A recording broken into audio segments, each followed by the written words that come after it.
Hi everyone. So இந்த வீடியோவில் நம்ம என்ன பார்க்க போறோம் அப்படின்னா 12th ஸ்டாண்டர்டுக்கும் 11th standard 10th standard இந்த மூணு ஸ்டாண்டர்டுமே ரொம்ப ரொம்ப பொதுவான ஒரு விஷயம் தான் நான் பேச போறேன்.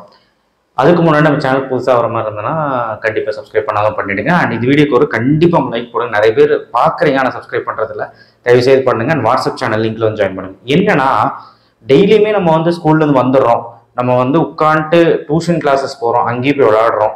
ஆனால் நம்ம ஹோம்ஒர்க் கொடுக்குறாங்க, அதையும் சரியாக பண்ணுறதில்ல. அண்ட் ஆல்சோ வந்து பார்த்தீங்கன்னா ஏதாவது கிளாஸ் ஒர்க் எழுதி தராங்க, ஸ்கூலில் வண்டி எழுதி தராங்க, அதுவும் நம்ம பண்ணுறதில்ல.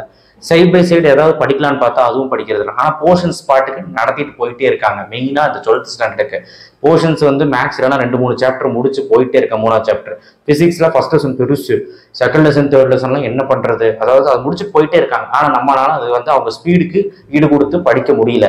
காரணம் என்னன்னா படிக்க முடியலன்ட்டு இல்லை, படிக்க தோணலை, அதுதான் உண்மை. இப்போ டெய்லியுமே நம்ம வந்து பார்த்தீங்கன்னா புக்கை வச்சு உட்காரணும்னு நினைக்கிறோம், ஆனால் வந்து படிக்க தோணல, மைண்டு வந்து வரமாட்டேங்குது. அதுக்கு என்ன பண்ணலாங்கிறத இந்த வீடியோவில் மெயினாக பார்க்க போகிறோம். ஸோ இந்த வீடியோவை ஸ்கிப் பண்ணாமல் பாருங்கள். ஒரு 5 மினிட்ஸ் நான் சொல்கிறது கேளுங்க, கண்டிப்பாக உங்களால் முடியும். ஃபர்ஸ்ட் ஆஃப் ஆல் ஒரு ஷெடியூலை மேக் பண்ணுங்கள். அந்த ஷெடியூல் வந்து பயங்கரமாக இருக்கும், சரிங்களா? எப்படி இருக்கணும் அப்படின்னா, நீங்கள் வந்து ஈவினிங் ஒரு ஷெடியூலும் மார்னிங் ஒரு ஷெடியூல் பண்ணுங்கள். சார் படிக்கவே தோணுங்கிறீங்க, ஷெடியூல் மேக் பண்ணுங்க. ஷெடியூல் மேக் பண்ணுங்கள், படிக்கிறது படிக்காது அப்புறம் பார்த்துக்கலாம். 10th இருக்கட்டும், 11th இருக்கட்டும், 12th இருக்கட்டும், ஷெடியூலை மேக் பண்ணுறீங்க அப்படின்னா ஈவினிங் வந்து ஏதோ ஒரு 2 சப்ஜெக்ட் இல்லை, முடியலையா ஒரு சப்ஜெக்டாவது படிக்க ட்ரை பண்ணுங்க. ஸோ மேக்ஸிமம் 2 hours ஆகுது. அதாவது உங்களால் 7 to 10 தான் படிக்கணும். 7 to 10 வந்து பிரேக் எல்லாம் போயிட்டு அதெல்லாம் போயிட்டு ஒரு 2.5 மணி நேரம் 3 மணி நேரம் உட்காந்து படிக்கலாம். அது அவ்வளோ நேரம் படிக்க முடியலன்னா அட்லீஸ்ட் ஒரு 2 hours ஆகுது டெய்லி நீங்கள் வந்து படிக்கணும்.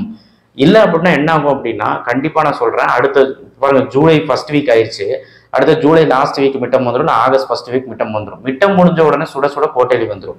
குவார்டர்லிக்கு என்ன போர்ஷன்ஸ்? Half the portions. இப்போ 12th இருந்தாங்கன்னா ஃபர்ஸ்ட் வால்யூம் ஃபுல்லாக, 11th 12th 10th இருந்தாங்கன்னா பாதி போர்ஷன்ஸ் வரும். சயின்ஸில் ஒரு 15 லெசன் வரும், சோசியல் ஒரு 14 லெசன் வரும், மேக்ஸில் வந்து ஒரு 6 சாப்டர் வரும். இந்த மாதிரி கஷ்டம் தான் எல்லாத்துக்கும். ஸோ அதனால தயவு செய்து வந்து பார்த்தீங்கன்னா டெய்லியுமே அந்த படிக்கிற ஸ்பீடு வந்து கம்மியானாலும் பரவாயில்ல. நான் என்ன சொல்றேன்னா, அட்லீஸ்ட் நீங்க புக் எடுத்து வச்சு உட்காருங்க அப்படிங்கிறத நான் சொல்றேன். அந்த 2 மணி நேரம் அண்ட் காலையில 5 o'clock எந்திரிக்க ட்ரை பண்ணுங்க. அட்லீஸ்ட் ஒரு 5:15 to 5:30 நீங்க ப்ரிப்பேர்டா இருந்து நீங்க வந்து உட்காருங்க, படிக்கிறதுக்கு தயாராகுங்க. படிக்க ஆரம்பிச்சு 7 மணிக்குள்ள முடிச்சிருங்க. 7 மணிக்கே ஸ்கூலுக்கு போறவங்களா இருக்காங்க, ஸோ 6:30 வைண்ட் அப் பண்ணி கிளம்ப ஆரம்பிச்சிருங்க. ஸோ இது வந்து ஷெடியூல். ஓகே, இதுல என்ன சப்ஜெக்ட் படிக்கலாம் அதெல்லாம் உங்க இஷ்டம், சரிங்களா? ஆனா கண்டிப்பா 10th இருக்கட்டும், 11th இருக்கட்டும், 12th இருக்கட்டும், டெய்லி ஒரு நாளாவது ஒரு 4 சம்மாவது உருப்படியா. இப்போ 11th 12thனா நான் வந்து என்ன சொல்றேன்னா, ஒரு 4 5 மார்க் இல்லை 2 5 மார்க்காவது போட்டு பாருங்க. 10th இருந்ததுன்னா அதே மாதிரி 4 5 மார்க், 4 சம் அந்த மாதிரி உருப்படியா போட்டு பாருங்க. இல்ல 2 2 மார்க் 2 5 மார்க், இல்ல 2 3 மார்க் 2 5 மார்க், அந்த மாதிரியாவது போட்டு பாருங்க. மேக்ஸ்ல டெய்லியுமே மேக்ஸ் வந்து படிக்கணும், 10th 11th 12th, சரிங்களா? ஸோ அதனால இதுல எந்த ஒரு பாரபட்சமும் இருக்கக்கூடாது, மேக்ஸ்ல எந்த குறையும் இருக்கக்கூடாது. ஏன்னா மேக்ஸ் தான் cut off 11th 12th. So அதனால 12th ஸ்டாண்டர்ட் பொறுத்த வரைக்கும் கட் ஆஃப் மார்க் ரொம்ப முக்கியங்கிறனால மேக்ஸ் டெய்லியுமே போட்டு பாருங்க. கொஞ்சம் நான் ஃபாஸ்டா போடுவேன் மேக்ஸ் அப்படின்னா ஒரு 4 5 மார்க் போட்டுட்டு ஒரு 3 3 மார்க், ஒரு 2 2 மார்க் போடுங்க. இல்லை சார் ஹெவியா இருக்கு அப்படின்னா ஒரு 7 சம் ஒரு 6 சம்மாவது அட்லீஸ்ட் போடுங்க. ஒரு மணி நேரம் ஒரு 3/4 மணி நேரம் ஒதுக்குங்க மேக்ஸுக்கு. மீதி ஏதாவது இருந்ததுன்னா சப்ஜெக்டுக்கு ஒதுக்குங்க. அதாவது மேக்ஸை தவிர்த்து மேக்ஸ் முடிச்சிட்டீங்க அப்படின்னா பிசிக்ஸ் கெமிஸ்ட்ரிக்கு சப்ஜெக்ட் ஒதுக்குங்க, ஓகேவா? சரி, எனிவே இப்போ வந்து பார்த்தீங்கன்னா மேக்ஸுக்கு டெய்லி ஒதுக்கியாச்சு, சைட் பை சைடு பிசிக்ஸ் கெமிஸ்ட்ரியும் படிச்சுட்டே வாங்க. சரி, இப்போ படிக்கவே தோணல, ஏதாவது டிப்ஸ் கொடுங்க அப்படின்னு கேட்டால் என்ன வெளிப்படையாக சொல்லணும்னா, உங்கள் அப்பா அம்மா கிட்ட ஒரு 5 நிமிஷம் பேசி பாருங்க. இல்லை உங்கள் அப்பா வந்து வேலைக்கு போயிட்டு வந்தோன்னா அவரோட ஃபேஸ் கிட்ட ஒரு 5 நிமிஷம் பாருங்க. விளையாட்டுக்கு சொல்லிங்க, அவங்க அவ்வளோ கஷ்டப்பட்டு வர்றாங்க, அதை நீங்கள் பார்த்தீங்கனாலே படிக்க தோணல. ஸோ கண்டிப்பாக வந்து பார்த்தீங்கன்னா உங்கள் பேரண்ட்ஸ் கூட உட்காந்து அந்த 5 நிமிஷம் பேசுகிறதுல தான் உங்கள் விஷயமே இருக்குது, அந்த இடத்துல விஷயமே இருக்குது. அவங்க கஷ்டப்படுறது என்ன, அவங்க எதுக்கு ஆசைப்படுறாங்க, உங்களை என்ன அளவுக்கு என்ன பண்ணணும்னு பார்க்குறாங்க அப்படிங்கிறது தெரிஞ்சுக்க ட்ரை பண்ணுங்கள். சார் எல்லாம் தெரியும் சார், ஆனால் படிக்கவே தோண மாட்டேங்குது, என்ன பண்ணாலுமே படிக்க தோண மாட்டேங்குது, என்ன பண்ணலாங்க சார் அப்படின்னு கேட்டிங்கன்னா, நான் அதான் சொல்கிறேன்ல, நீங்கள் மிடில் கிளாஸ் லைஃப்பில் இருக்கீங்க, அப்படியே உங்கள் வாழ்க்கை ஃபுல்லாக இருக்கணும்னு நினச்சிங்கன்னா நீங்கள் படிக்காதீங்க. நீங்கள் மீண்டும் மேலே வரணும்னு நினச்சிங்கன்னா நல்லா உட்காந்து இன்னிலேருந்து ஸ்டார்ட் பண்ணுங்கள். அதுக்கு தான் சொல்கிறேன், 100% வந்து பார்த்தீங்கன்னா 100 ஒரு ஸ்டாட்டிக் சொல்லுது, 100%த்தில் 10லேருந்து 15% ஸ்டூடெண்ட்ஸ் மட்டும்தான் டெய்லி ஷெடியூலை கரெக்டாக ஃபாலோ பண்ணி படிக்கிறாங்களாம். நான் சொல்கிறது என்னோட ஷெடியூலில் டெய்லி ஈவினிங்கும் மார்னிங்கும் படிச்சுக்கிறாங்க. இதில் கூத்து என்னன்னா இவ்வளோ பர்சன்டேஜ் பேர் வந்து எக்ஸாம் முன்னாடியோ இல்லை எக்ஸாம் முன்னாடி மாதம் உட்காந்து படிக்கிறாங்க. ஸோ இது வந்து ரொம்ப வருத்தத்துக்குரியது. இது வந்து நீங்கள் மாற்றி தான் ஆகணும். மாற்றலை அப்படின்னா இன்றைக்கி எவ்வளோ சிரமப்படுறாங்க நிறைய ஃபேமிலியில் நிறைய ஸ்டூடெண்ட்ஸுன்னு உங்களுக்கு தெரியாது. இப்போ நான் +2 முடித்தவங்க சொல்கிறேன், கட் ஆஃப் ரொம்ப கம்மியாக வாங்கி சீட்டு கிடைக்குமா கிடைக்காதான்னு பயந்துட்டு இருக்காங்க. நான் சொல்ல இன்ஜினியரிங் மட்டும் இல்லை, நீட் எழுதுறதுக்கும் ஒரு தகுதி வேணும், அதாவது ஒரு பொட்டன்ஷியல் வேணும். நமக்கு என்ன இருந்தாலும் ஒரு பொட்டன்ஷியல் வேணும். அது படித்தா மட்டும்தான் முடியும். அதுக்கு நீங்கள் டெய்லியும் உங்கள் டைம் சேவ் பண்ணி படிக்கிறதுக்கான டைம் உண்டாக்குங்க. அதான் சொல்கிறேன். அண்ட் ப்ளஸ் நான் வந்து என்ன சொன்னாலுமே உங்களுக்கு மண்டையில் ஏறாது. ஆனால் உங்கள் அப்பா அம்மாவை நினச்சி பாருங்கள். அவங்களுடைய வாழ்க்கை முறையை நீங்கள் மாற்றணும்னா உங்களால் மட்டும்தான் முடியும். உங்களால் மட்டும்தான் அந்த குடும்பத்தை மேலே கொண்டு வர முடியும், அப்கிரேடாக கொண்டு வர முடியும்.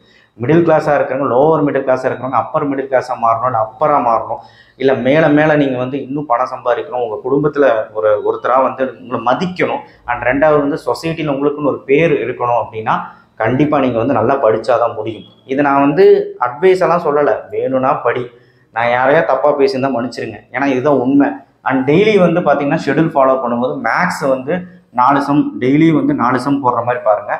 10th இருக்கட்டும், 11th இருக்கட்டும், 12th இருக்கட்டும், முடிஞ்ச அளவுக்கு 4 சம் போடுங்க. 5 மார்க் 4, 2 மார்க்கு 2 மார்க்கு 2 5 மார்க் அந்த மாதிரி போடலாம். இல்லை ஒரு நல்லா படிக்கிறக்கூடிய பசங்கன்னா ஒரு 6லேருந்து 7 சம் கூட போடலாம். ஒரு 5 5 மார்க் 4 5 மார்க் போட்டு ஒரு 2 3 மார்க் ஒரு 2 மார்க் எக்ஸ்ட்ரா போடுங்க. அந்த மாதிரி போடுங்க. ஆனால் டெய்லியுமே ஒரு 1 hour மேக்ஸுக்கு ஒதுக்கிடுங்க. அது ஈவினிங்காக இருந்தாலும் சரி, இல்லை காலையிலையாக இருந்தாலும் சரி. அப்போது மறந்துடாதீங்க, 2 மணி நேரம் வந்து பார்த்தீங்கன்னா ஈவினிங்கு, மார்னிங் வந்து ஒரு 2 மணி நேரம். மார்னிங் எந்திரிக்கவே முடியலங்க சார், என்ன சார் பண்ணுறது? அதான் நான் சொன்னதை மனசில் வச்சுக்கோங்க. என்னென்னா உங்களுடைய மனசில் உங்கள் அப்பா அம்மாவை நினச்சிக்கோங்க. நான் இப்படியே இருக்கணும்னு நினச்சிங்கன்னா உங்கள் அப்பா அம்மாவும் அப்படியே தான் இருப்பாங்க, மாறவே மாட்டாங்க. ஏன்னா அவங்க கஷ்டப்பட்டுகிட்டே தான் இருப்பாங்க லைஃப் லாங். நீங்கள் சம்பாதிக்க போகும்போது உங்களுக்கு சம்பளம் பத்தாமல் நீங்கள் ஏதோ ஒரு வேலைக்கு போய் 10,000 கொண்டு வந்து இந்த காலத்தில் பத்தாது. நல்லா நினச்சி பாருங்கள், நீங்கள் மட்டும்தான் இந்த காலத்தில் படிச்சுட்டு இருக்கீங்களா? எல்லாருமே டிகிரி முடிக்கிறான், எல்லாருமே படிச்சுக்கிட்டு இருக்கான், எல்லாத்துக்குமே எல்லாம் கிடைக்கிது. யூடியூப் சேனல் பார்க்குறான் எல்லாருமே டியூஷன் கிளாஸஸ் போகிறான், பெரிய பெரிய டியூஷன்ஸ் கிளாஸஸ் போகிறான், எக்ஸ்பர்ட்ஸ் கிட்ட போய் படிக்கிறான். எல்லாருமே வளர்ந்துட்டு வருது. காம்படிஷன் ரொம்ப ஹெவியாக இருக்குது. இந்த வந்துட்டு இல்லை, வர காம்படிஷன் ஹெவியாகிட்டே வருது. அதனால் எவ்வளோ கஷ்டமாக கொஸ்டின் பேப்பர் கவர்மெண்ட் செட் பண்ணாலும் பசங்க எழுதுறதுக்கு ரெடியாக இருக்காங்க. இதில் நம்ம இப்படி பண்ணிட்டு இருந்தால் எப்படி? அதனால் டெய்லியும் கரெக்டாக அந்த படிக்கிறதுக்கு உட்கார்றதுக்கு முன்னாடி படிக்க முடியாமல் போச்சு அப்படின்னா இதை நினச்சி பாருங்கள். உங்களை ஏறி மிதிச்சுட்டு போகிறதுக்கு நிறைய பேர் இருக்காங்க. அதை நீங்கள் யோசிச்சுக்கோங்க. நிறைய பேர் தான் சொல்லியிருப்பாங்க. நான் சிம்பிளாக சொல்கிறேன், உங்கள் பேரண்ட்ஸை நினச்சி பாருங்கள். உங்கள் பேரண்ட்ஸை தோக்கடிக்கிற மாதிரி தான் நீங்கள் தோத்தான். அவ்வளோதான் நான் சொல்ல முடியும். That's it. நீங்கள் தோத்துட்டிங்கன்னா உங்கள் பேரண்ட்ஸும் தோற்றுருவாங்க. That's it. இதுக்கு மேலே எனக்கு எது சொல்கிறதுன்னு எனக்கு தெரியல. ஸோ அதனால் தயவு செய்து நான் சொல்கிற மாதிரியாவே ஷெடியூல் ஃபாலோ பண்ணி படிங்க. என்ன சப்ஜெக்ட் வேணாலும் படிங்க. டெய்லியும் ஒரு ஈவினிங் எடுத்துக்கிட்டுன்னு ஒரு சப்ஜெக்ட் படிங்க. எனக்கு 2 மணி நேரத்தில் ஒரு சப்ஜெக்டாக படிக்கணும், ஒரு சப்ஜெக்ட் படிங்க. காலையில் ஒரு சப்ஜெக்ட் படிங்க. காலையில் எந்திரிச்சு ஒரு 5:30 மணிக்குள்ளே ப்ரிப்பேர்டாக உட்காந்து படிக்கிறவங்க 5:30 to 6:30 படிங்க போதும். 7 மணிக்கு ஸ்கூலா, 5:30 to 6:30 படி போதும். ஓகேவா? பண்ணுவியா? கண்டிப்பாக பண்ணுவீங்கன்னு நம்புகிறேன். என் சேனல் பார்க்குற 2000 பேராக இருந்தாலும் கண்டிப்பாக நீங்கள் பண்ணுவீங்கன்னு நம்புகிறேன். இந்த வீடியோ எவ்வளோ பேருக்கு ஷேர் பண்ண போகிறீங்கன்னு தெரியல. எனக்கு வியூஸ் வருதோ இல்லையோ, நீங்கள் கண்டிப்பாக ஷேர் பண்ணுங்கள். ஏன்னா யாரெல்லாம் படிக்காத ஃப்ரெண்ட்ஸ் இன்னும் இருக்காங்களோ, படிக்காமல் வீட்டில் உட்காந்துருக்காங்களோ, இல்லை வந்து அவனை தன்னைத்தானே ஏமாற்றி கேமோ இல்லை வந்து விளையாட்டோ இல்லை வெளியே போகிறதோ இல்லை என்னவோ ஒன்று எதுலேயோ ஒன்று அடிக்ஷனாக இருக்கான், நான் வந்து படிக்க முடியலன்னு நினைக்கிறவங்களுக்கு இந்த வீடியோ அனுப்புவேன். கண்டிப்பாக யூஸ்ஃபுல்லாக இருக்கும். தேங்க்யூ. நம்ம சேனலுக்கு சப்போர்ட் பண்ணுங்கள்.